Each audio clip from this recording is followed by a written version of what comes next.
নমস্কার, আপনাদের সকলকে স্বাগত জানাই চ্যানেল রূপা মুখার্জিতে। আগের দিন আমরা আলোচনা করেছিলাম বাংলা ব্যাকরণের বেশ কিছু গুরুত্বপূর্ণ সংজ্ঞা ও তার উদাহরণ, যেমন স্বরবর্ণ কাকে বলে, ব্যঞ্জনবর্ণ কাকে বলে, ধ্বনি লোপ বলতে কি বুঝে থাকি, এইসব কয়েকটি ব্যাপার। আজকে আমরা সেই পর্বেরই আরও কিছু প্রশ্ন উত্তর আলোচনা করব। আপনাদের অনুরোধ করছে একটু কমিউনিটি পোস্টের দিকে নজর রাখবেন। আমি সেখানে যেগুলি পড়াই ভিডিও দিয়ে থাকি সেগুলি আবার ওখানে আপলোড করে দিয়ে থাকি। তাছাড়া আমি শর্টসও বিভিন্ন তথ্য দিয়ে থাকি। আপনারা কাইন্ডলি একটু এগুলোর দিকে নজর রাখবেন। চলুন তাহলে শুরু করা যাক। ভিডিওটি ভালো লাগলে অবশ্যই লাইক, শেয়ার, কমেন্টস করবেন, চ্যানেল সাবস্ক্রাইব করে পাশে থাকবেন।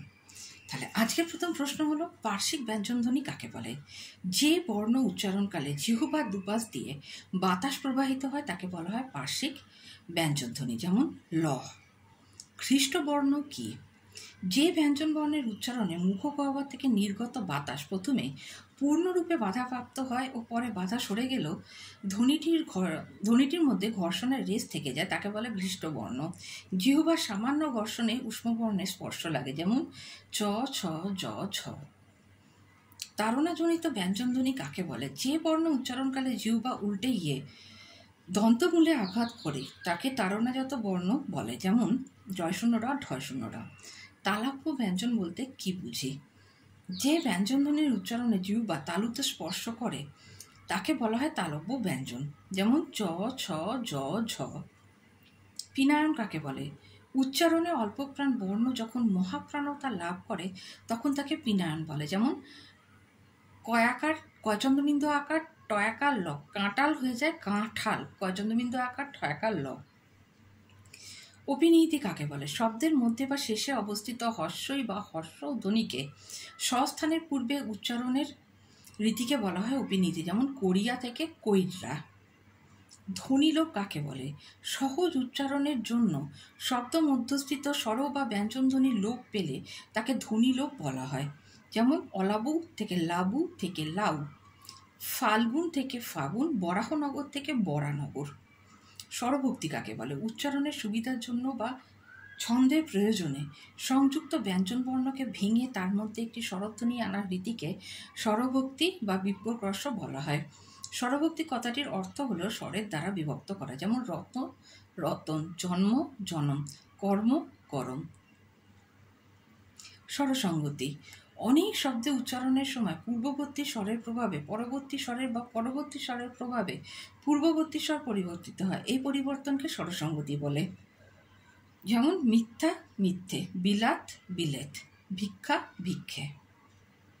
অভিশ্রুতি পশ্চিমবঙ্গের চলিত ভাষায় কোনো শব্দে অপিনিহিত বা হর্ষই বা হর্ষ লোপ পায় এবং এক প্রকার অভ্যন্তর সন্ধির ফলে পূর্বস্থিত হর্ষই বা হর্ষ পরিবর্তিত হয়ে সম্পূর্ণ শব্দটি একটি নবরূপ ধারণ করলে তাকে বলা হয় অভিশ্রুতি, যেমন চলিয়া, চইল্লা, চলে, দেখিয়া, দেখা, দেখে।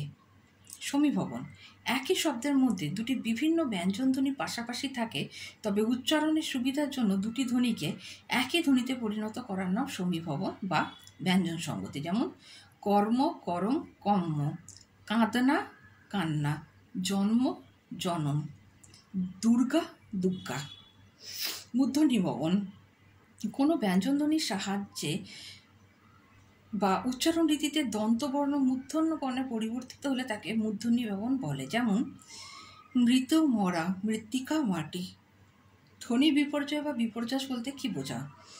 শব্দের মধ্যে কাছাকাছি অবস্থিত বা সংযুক্ত দুটি ধ্বনি নিজেদের মধ্যে পরস্পর স্থান বিনিময় করলে তাকে ধ্বনি বিপর্যয় বলা হয়, যেমন রিক্সা থেকে রিস্কা। ধ্বনি বিপর্যয় বা বিপর্যাস শব্দের মধ্যে কাছাকাছি অবস্থিত বা সংযুক্ত ধ্বনি দুটি নিজেদের মধ্যে পরস্পর স্থান বিনিময় করলে তাকে ধ্বনি বিপর্যয় বলে, যেমন রিক্সা থেকে রিস্কা। মহাপ্রাণী ভবন কাকে বলে? সাধারণত প্রতিটি বর্গের প্রথম ও তৃতীয় বর্ণে শ্বাস কম প্রযুক্ত হয় বলে তাকে অল্পপ্রাণ বর্ণ বলে, কিন্তু অনেক সময় উচ্চারণের পরিবর্তনের জন্য অল্পপ্রাণ বর্ণগুলি মহাপ্রাণ হিসেবে উচ্চারিত হলে তখন তাকে মহাপ্রাণী ভবন বলা হয়ে থাকে, যেমন কাক থেকে কাক, শাক থেকে শাক, মেজে থেকে মেঝে। অল্প প্রাণী ভবন কাকে বলে? সাধারণত প্রতিটি বর্গের দ্বিতীয় ও চতুর্থ বর্ণের উচ্চারণের সময় অনেক সময় বেশি শ্বাস প্রয়োগ করা হয়, সেজন্য এগুলিকে মহাপ্রাণ বলা হয়। কিন্তু উচ্চারণের বিকৃতির জন্য মহাপ্রাণ বর্ণগুলি অল্পপ্রাণ বর্ণের মতো উচ্চারিত হলে এই রীতিকে বলা হয় অল্পপ্রাণী ভবন। যেমন বাঘ থেকে বাঘ, দুধ থেকে দুধ। অঘোষী ভবন। ব্যঞ্জন বর্ণমালা স্পর্শ বর্ণগুলির প্রত্যেক বর্গের তৃতীয়, চতুর্থ ও পঞ্চম বর্ণ গাম্ভীর্যপূর্ণ হওয়ায় ঘোষ বর্ণ বলা হয়, কিন্তু উচ্চারণের বিকৃতির জন্য গাম্ভীর্য লুপ্ত হয় এবং অঘোষী ভবনে পরিণত হয়। যেমন গ, খ, জ, ক, খ, চ। ঘোষী ভবন কাকে বলে? ব্যঞ্জন বর্ণমালার প্রতিটি বর্গে প্রথম ও দ্বিতীয় বর্ণ গাম্ভীর্যহীন বলে তাকে অঘোষ বর্ণ বলে, কিন্তু উচ্চারণের বিকৃতির জন্য এই বর্ণগুলি গাম্ভীর্য লাভ করলে এই রীতিকে বলা হয় ঘোষী ভবন। যেমন ক, খ, চ থেকে গ, খ, জ। নাসিকী ভবন। উ দন্তের ন মধ্যের ন ম ইত্যাদি। উ ইয় দন্তের ন মধ্যের ন ম। নাসিক্য ব্যঞ্জন যদি ক্ষীণ হতে হতে ক্রমশ লোপ পায় এবং তার রেশ স্বরূপ পূর্ববর্তী স্বরধ্বনিতে একটা আনুনাসিক অনুরণন যোগ হয়, তবে সেই প্রক্রিয়াকে নাসিক্যী ভবন বলে। যেমন অঙ্ক থেকে আঁক, সন্ধ্যা থেকে সাঁঝ, শঙ্খ থেকে শাঁখ। সমাক্ষর লোপ।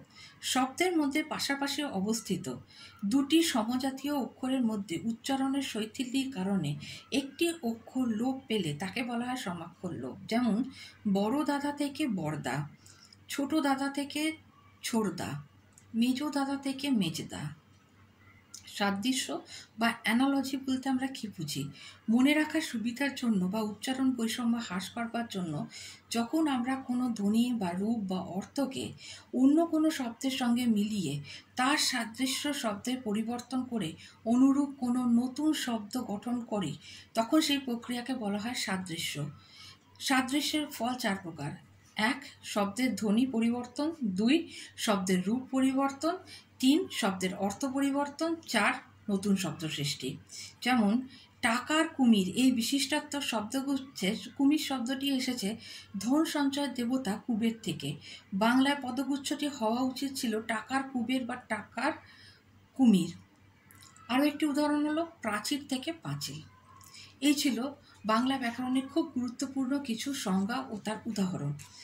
ভবিষ্যতে ইচ্ছা আছে যে আরও কিছু প্রশ্নোত্তর আলোচনা করব ধাতু ও ক্রিয়াপদের তরফ থেকে। আজকে তাহলে এই পর্যন্তই। দেখা হচ্ছে পরের ভিডিওটি ভালো লাগলে অবশ্যই লাইক, শেয়ার, কমেন্টস করবেন, চ্যানেল সাবস্ক্রাইব করে পাশে থাকবেন নতুন নতুন আপডেট পাওয়ার জন্য। দেখা হচ্ছে পরের ভিডিওতে। আজকে এই পর্যন্তই। ধন্যবাদ। নমস্কার।